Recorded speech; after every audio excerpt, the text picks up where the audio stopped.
Hello, today we will be covering lesson 7.3. This is about similar triangles. You guys will be able to identify similar triangles using the angle-angle similarity postulate and the side-angle side and side-side-side similarity theorems. Notice this looks similar to what we covered with congruences, although now we specified that it is about similarity. You guys will also be able to solve problems using properties of similar triangles.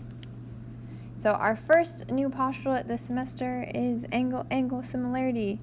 If two angles of one triangle are congruent to two angles of another triangle, then the triangles are similar. So if we know angle A and angle F are congruent and angle B and angle G are congruent, then we know that these triangles are similar. It's like a dilation. You could have a small one with the same angles as a big triangle that has the same angles. The sides change size, but the angles stay the same. We also know by the third angle theorem that these third angles are also congruent. That's why we actually only need two of them to state that they are similar triangles. Okay? So we're going to determine whether the triangles are similar. If so, write a similarity statement and explain our reasoning. So what we are going to do is, because these guys are not congruent to these guys, only one of them is, we are going to check the third side of one of the two to see if these are angle-angle similar triangles. So I'm going to take 42 plus 58. I end up getting 100, so I subtract 100 from 180 and I get 80. Notice that that does end up then matching up, making these A and E congruent and angle B and angle D congruent, meaning F then must be 58 degrees, but we didn't necessarily need to know that. So then we can state our triangles similar. Notice I do have to be specific about the order once again. If I go A, B, C, that is 80, 42, 58. I have to go similar to E, D, F, which is also 80, 42, 58. And that is the reasoning by the angle-angle similarity postulate, which you could just say angle-angle similarity, that's fine. Make sure you do have to include that word similarity though, on both angle-angle similarity and the ones following. Now this next problem looks a little confusing because they don't give us any degree measures. Now, we can still figure things out though, because we have vertical angles. We know those two are congruent. And they told us that we have two parallel lines, meaning if we extend these guys and extend a transversal, we have alternate interior angles that are also congruent. Thus, once again, we can state our triangles congruent, so we can have QXP. Oh, sorry, we can't state them congruent. We can state them similar, my bad. We can state our triangle similar. Make sure use this similar symbol, not a congruent symbol. So QXP is similar to NXM. Once again, by the angle-angle similarity as our reasoning. Okay? And last one of this type, determine whether triangles are similar. If so, write a similarity statement. This is like the first example we did. I'm going to add these two up. I get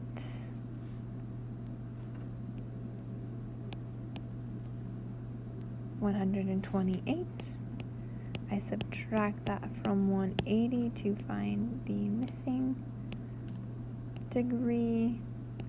I get 52. You'll notice this checks out. If we were to ever get one that doesn't check out, you would just say triangles are not similar because angle-angle similarity does not hold true.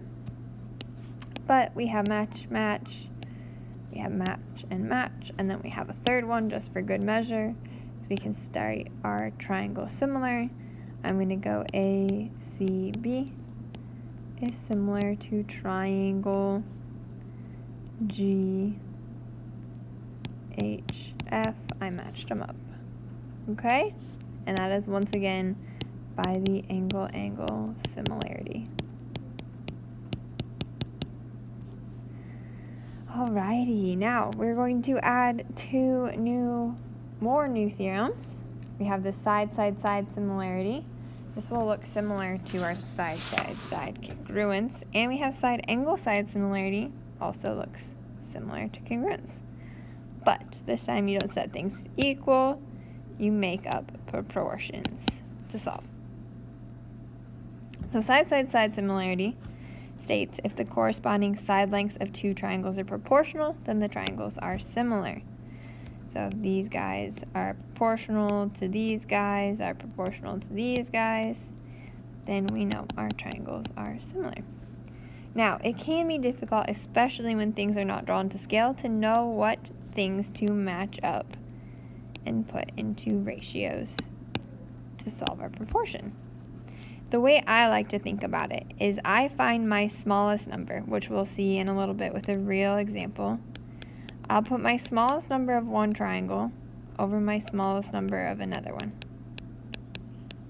Then I put the medium-sized number of that same top triangle over the medium-sized number of the triangle that's in the denominator.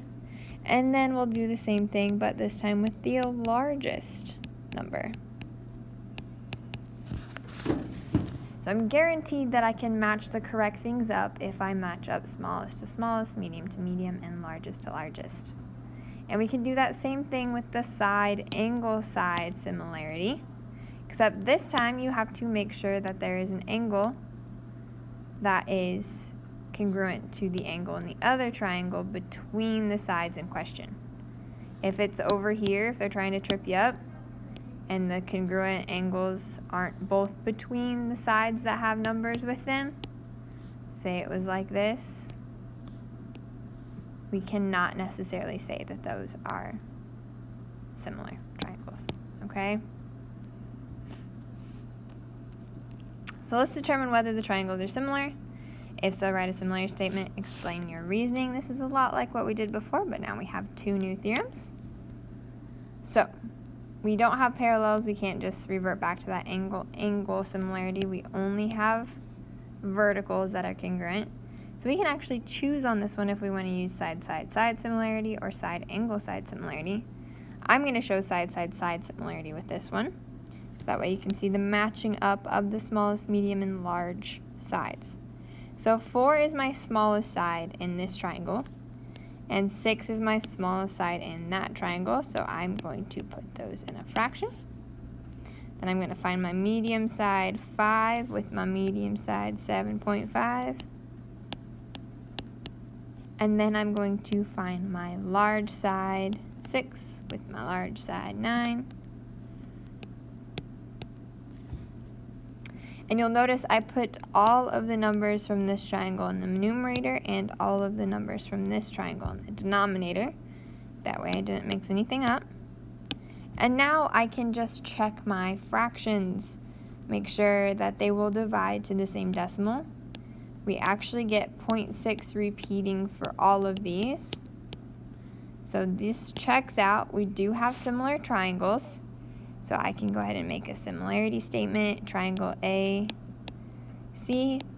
is similar to, so I went across my smallest side first, so I need to start at D, go to C, and then go to E to make sure those are corresponding congruent angles and similar sides in our similarity statement.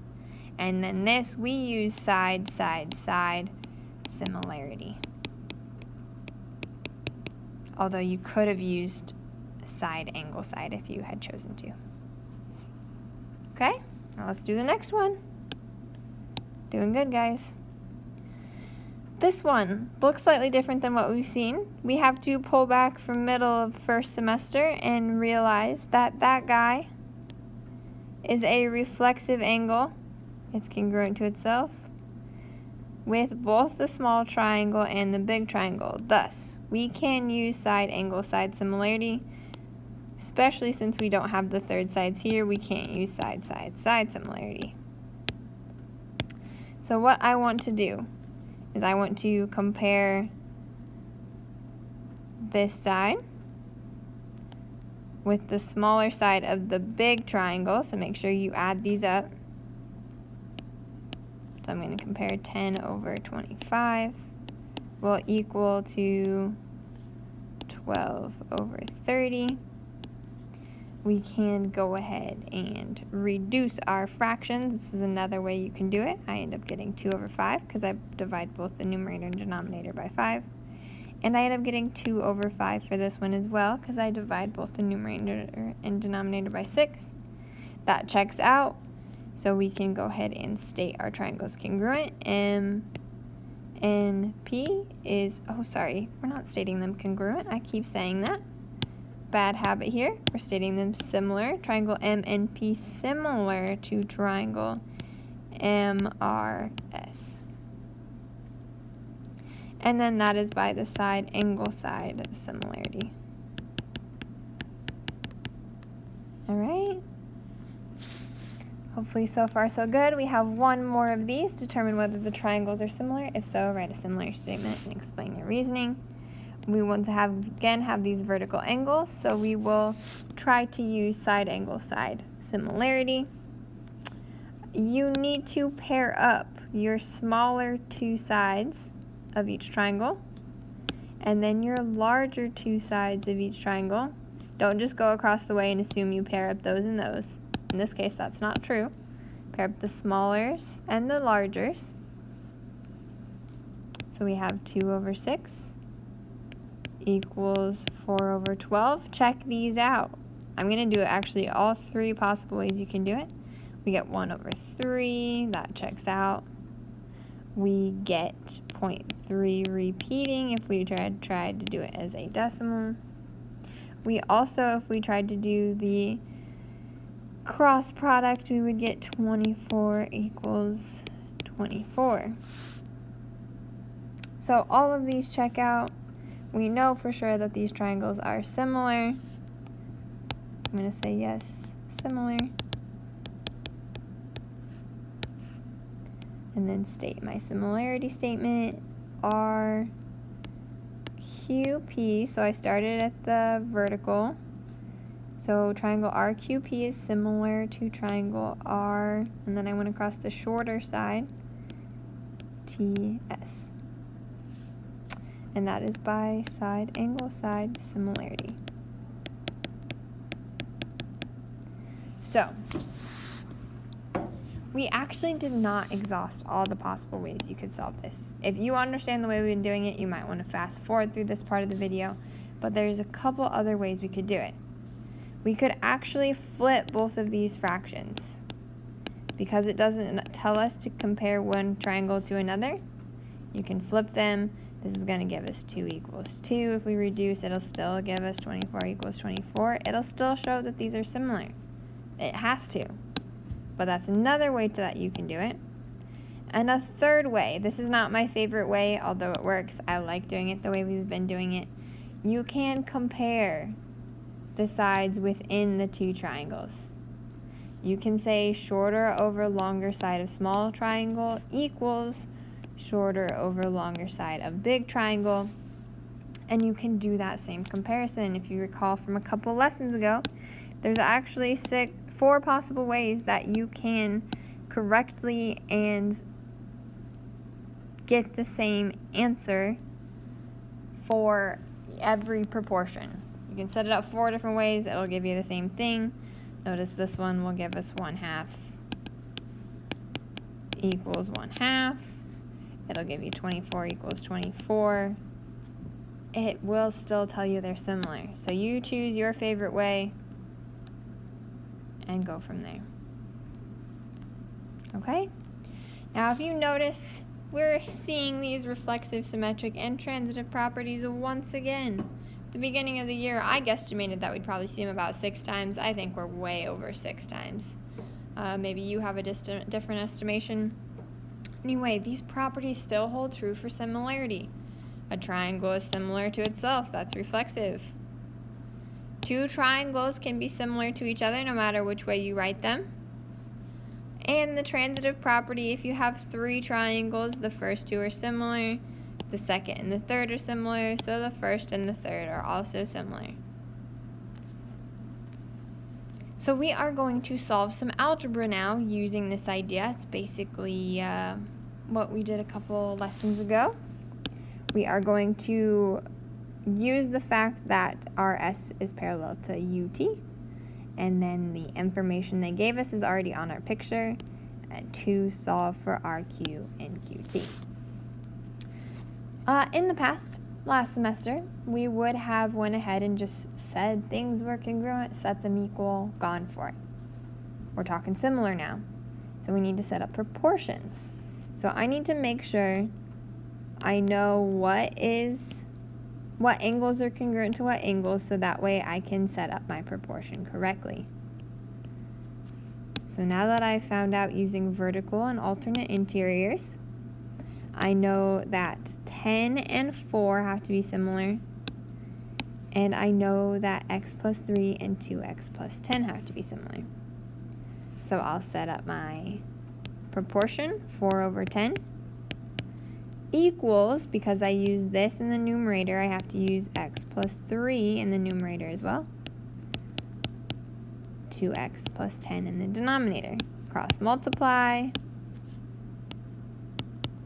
Don't forget to distribute.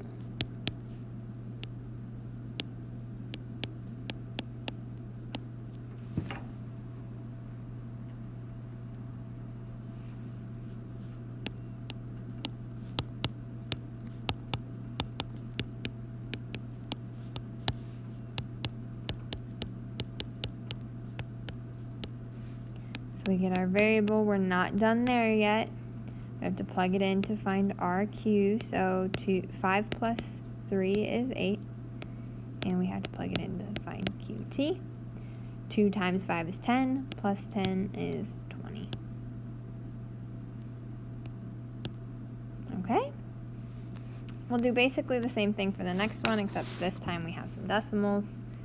We can use verticals, and then the fact that the two sides are parallel to find alternate interiors, and then we want to just find AC this time. So I know that these two are similar and that these two are similar.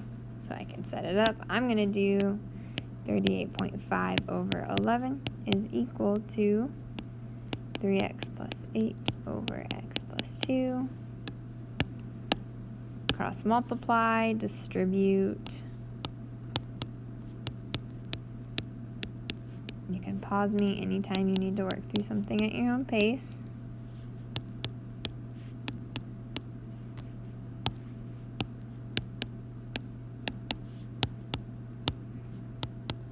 I forgot my x there, sorry about that.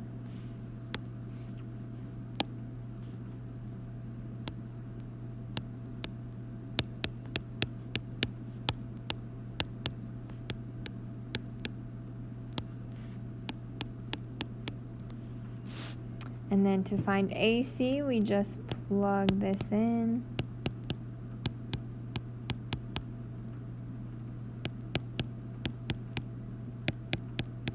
And we get AC is equal to 14.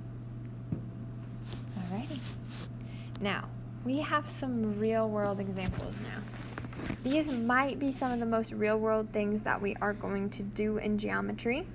If you've ever wondered how tall a tree is at a park or in your parents' front yard, Google cannot tell you how big they are. Now, the two examples we are going to do, we're going to cross-reference with Google. We have the Sears Tower, which is now called the Willis Tower, and the Cape Hatteras Lighthouse. We are going to be able to check. Google can't tell you how tall that tree is. If they could, they'd have way too much information.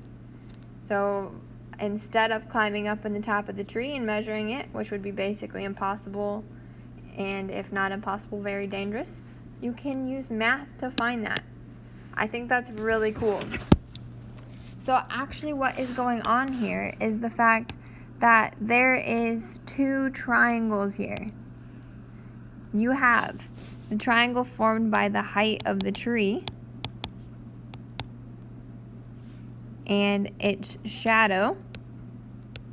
Say the sun is over here. Forms a shadow that makes a little triangle. You also can use a triangle. You know how tall you are, I assume, of your height and your shadow. It also creates a triangle. So as long as you measure the shadow of yourself and the tree at the same part of the day, because if not, the shadow changes as the day goes on, then you can find out the height of that tree without being dangerous, which I think is really super cool. So let's look at these examples that we have and then cross-reference with what Google says the heights of these things are. So Josh wanted to measure the height of the Sears Tower in Chicago, which is now called the Willis Tower. He used a 12-foot light pole and measured its shadow at 1 p.m. The length of the shadow was 2 feet. Then he measured the length of the Sears Tower shadow, and it was 242 feet at the same time. Notice he did it at the same time. What is the height of the Sears Tower? Now we have a nice little picture drawn for us. We see our triangles. We can see that that guy is reflexive to itself and that these are 90. So we do have angle-angle similarity. So these triangles are similar. We can set up a proportion. So I am going to do the shadow length of the pole, the light pole, over the shadow length of the building, which means I need to do the height of the light pole over the height of the building. And then I simply cross multiply to solve. Need to do a little math. We end up getting 2x equals 2,904. Divide that by 2. And x equals 1,452 feet. So that doesn't seem too hard, I hope. Let's see how accurate it is. So if we look it up, we had 1452. They have that it is 1450 without the spire, so we're assuming he measured it without the tip on top.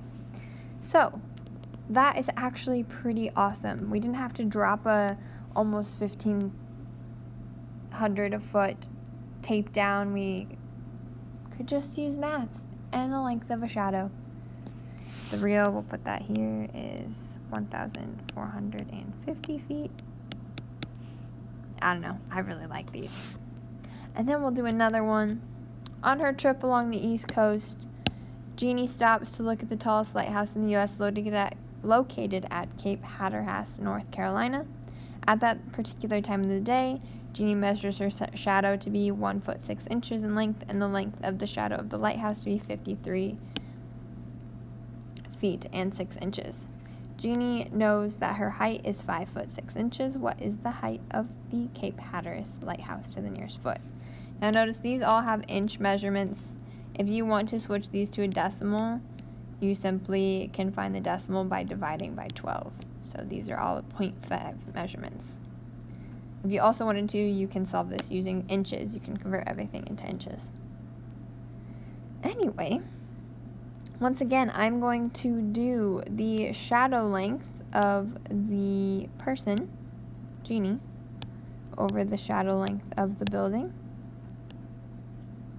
and equal that to the height of the person over the height of the building. Now, like I said, there are 4 different ways that you can set this up correctly. If you don't want to use the way I just did, and you want to try a different way and make sure it gets the same answer, go for it. So you end up getting, when you cross multiply, 1.5x equals 294.25. You divide it out, and you end up getting that the height of the lighthouse is 196, and it does say nearest foot, it says it's actually 196.166 feet, but I'll round down. Let's check that with the real. So the real height is 193 feet. Once again, not too far off for just measuring shadow length and setting up a proportion. Cool. And then this slide is just a summary of the 3 new postulates and theorems that we have. Just in case you forget what they are, you can take a quick look back here. And then we have 2 proofs that we're going to do. These should be pretty quick proofs. They're not super hard. Let's begin. So we always start with our given.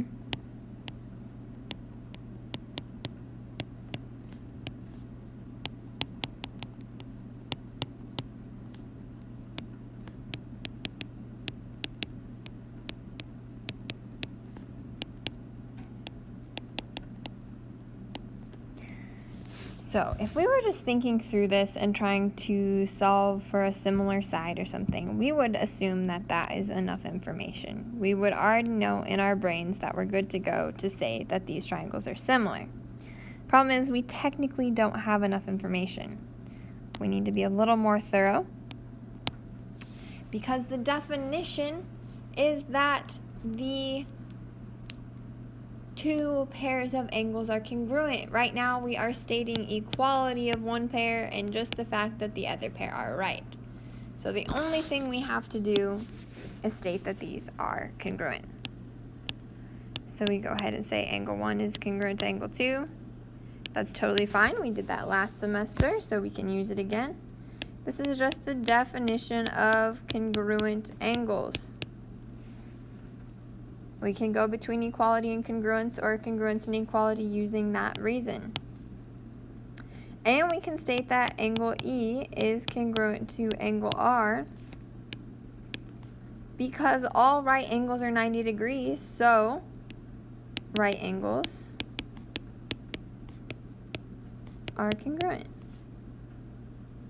And now that we've stated congruence of 2 pairs of angles, we can go ahead and state that these triangles are similar. So triangle WEA is similar to triangle ARQ, as it states above in our proof statement. This is by the angle-angle similarity postulate. And we're done with that one. Not too hard of a proof, just 4 steps. Pause me if you need to. The next proof always starts with the given as well. We have segment AB parallel to segment AD. I'm going to mark that out. We actually did a problem like this. We basically talked through the proof as we were solving it before. We're going to prove that the triangles are similar. I'm going to start out with the fact that I see these are vertical angles. So I'm going to say angle ACB is congruent to angle ECD because of vertical angle theorem, or VAT.